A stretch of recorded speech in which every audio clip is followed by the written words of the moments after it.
როდესაც წარმატებულ ფილმებსა თუ კომიქს ფილმებზე ვსაუბრობთ, ალბათ თავში ყველას ერთი და იგივე რამ მოგდის. ეს არის კრისტოფერ ნოლანის ბნელი რაინდის ტრილოგია. ბნელი რაინდის ფილმი არ არის მხოლოდ სუპერგმირების თემაზე საუკეთესო ნამუშევარი, ეს არის კინემატოგრაფიის უდიდესი მიღწევა.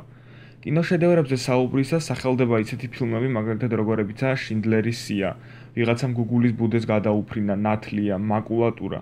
თუმცა ალბათ ვერავინ წარმოიდგენდა, რომ კომიქსებზე დაფუძნებული ფილმით შეიძლება გამხდარიყო ამ სიის ღირსეული წევრი და გაუტოლდებოდა ამ ტიტულოვან ნამუშევრებს. და მაინც დღეს კრისტოფერ ნოლანის ეს ფილმი კრიტიკოსების და მაყურებლის ერთობლივი აზრით გრაფიკულ ნოველაზე დაფუძნებულ საუკეთესო ნამუშევრად ითვლება. კარგი, მოდი დღეს განვიხილოთ, თუ რა მიზეზებმა გამოიწვია ფილმის ასეთი წარმატება და რატომ ვერ აღწევს დღესდღეობით ვერც ერთი კომიქს ფილმი ამაზე მაღალ შედეგს. რატომ არის ბნელი რაინდი გამორჩეული. თავდაპირველად ალბათ უნდა აღვნიშნოთ ის ფაქტი, რომ ფილმი არ შემოიფარგლება მხოლოდ სუპერგმირების მოტივებით, მიზნებით, აზრებით და იდეებით. ალბათ უფრო სწორი იქნება, თუ ამ ფილმს კრიმინალური სამყაროს საგას დავუძახებთ. რეჟისორმა მაქსიმალურად ახლოს მიგვიყვანა ანტიგმირის მიზნებთან, ყველაზე მცირე დეტალებს დაუთმო ყველაზე დიდი დრო და გაგვაცნო იმ ეშმაკის რეალური ბუნება, რომელიც სიკეთისა და სიბოროტის დაუსრულებელ ბრძოლაშია ჩაბმული. საზოგადოებრივი ცხოვრების და ანარქიის, წესრიგისა და ქაოსის უსასრულო პაექრობას თვალსადევნებს და ანდერგრაუნდიდან მართავს სიტუაციას. ბნელი რაინდის ფილმი არის როგორც მაღალი დონის ბლოკბასტერი, ასევე ის მოიცავს პოლიტიკურ, მორალურ, ფილოსოფიურ აზრებს.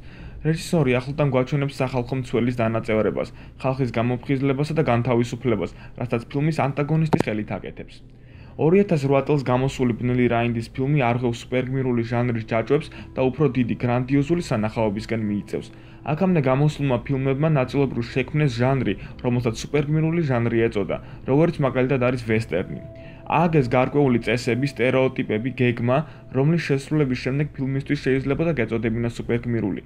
ასეთი ჟანრის ფილმები ყოველთვის იყო დაფუძნებული ბლოკბასტერზე, ზოგჯერ სახალისო და გასართობ სიუჟეტზეც, სადაც ძირეული ასპექტები გაკეთებული იყო ირგვლივ მომხდარ ფანტასტიკურ მოვლენებზე. ადამიანიობობას ფილმმა ეს ძალიან კარგად შეძლო. მოგიყვა ისტორია ბიჭზე, რომელიც ცდილობს იპოვოს საკუთარი ადგილი სამყაროში. ფილმი გამოდგა ჩვეულებრივი სტანდარტული ბედნიერი დასასრულით, რაც კარგი იყო. მაგრამ ეს არ არის რეალისტური ფილმი. 6 წლის შემდეგ გამოვიდა ბნელი რაინდი, რომელმაც რა თქმა უნდა კვლავ მიიპყრო იმ ხალხის ყურადღება, ვისაც ბეტმენის ფილმის პირველი ნაწილი მოეწონა და ელოდებოდა გაგრძელებას, რომელმაც სუპერგმირულ ჟანრთან ერთად მიიღო დრამის დავტვირთვაც. ეს უკვე დიდი წინსვლა იყო.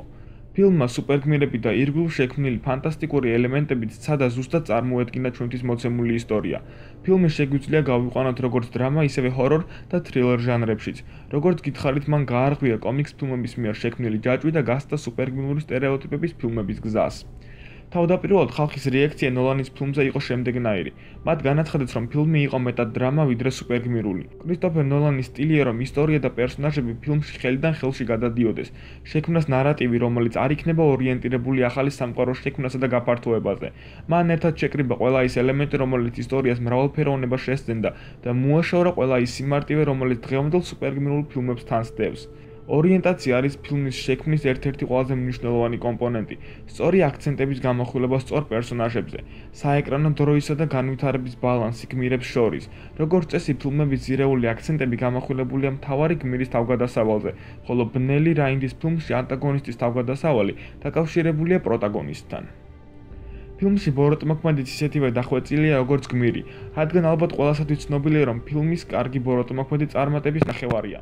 ბნელი რაინდის ფილმში ნათელია თუ რამხელა როლს თამაშობენ ბეტმენი და ჯოკერი ერთმანეთისთვის და მათი თითოეული არჩევანი რამხელა გავლენას ახდენს საერთო ისტორიაზე.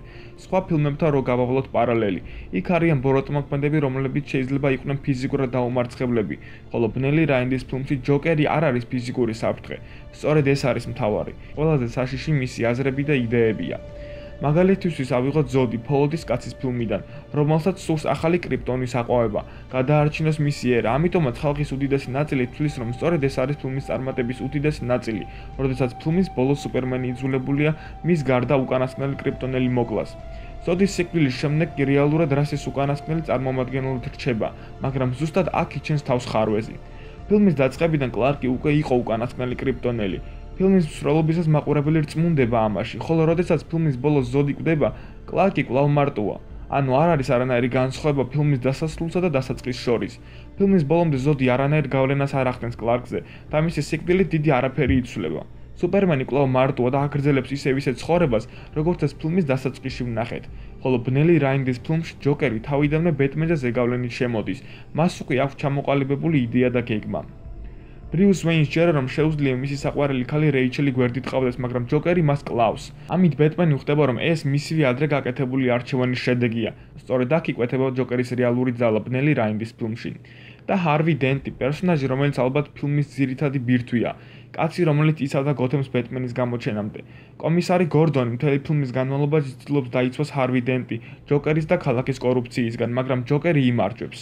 როდესაც ჰარვი დენტი საავადმყოფოში ხვდება მაყურებელს გონია რომ ამით ჯოკერს უბრალოდ პარტნიორი გამოუჩნდა და ამის შემდეგ ერთის მაგივრად გოთემს ორი ბოროტმოქმედი ეყოლება. მაგრამ არა. კრისტოფერ ნოლანმა თავისი ისტორია ბოლომდე უნდა დაასრულოს და არ უნდა დარჩეს არც ერთი საკითხი ზედმეტად გახსნილი. ფილმის ბოლოს ბეტმენი გაურბის პოლიციას და აქ სრულდება მისი აქტი, რასთან ერთადაც სრულდება ჯოკერის გეგმაც. ფილმის კიდევ ერთი უდიდესი პლუსი ის არის, რომ ყველა პერსონაჟის აქტი ბოლომდე მიდის. იგივე გორდონის, ჰარვი დენტის, ჯოკერის, ბეტმენის. სხვა DC-ის ფილმებს თუ გადავხედავთ, ამის პრობლემა ნამდვილად არის. თუმცა არა მარტო DC-ის, არამედ Marvel-ის ფილმებშიც.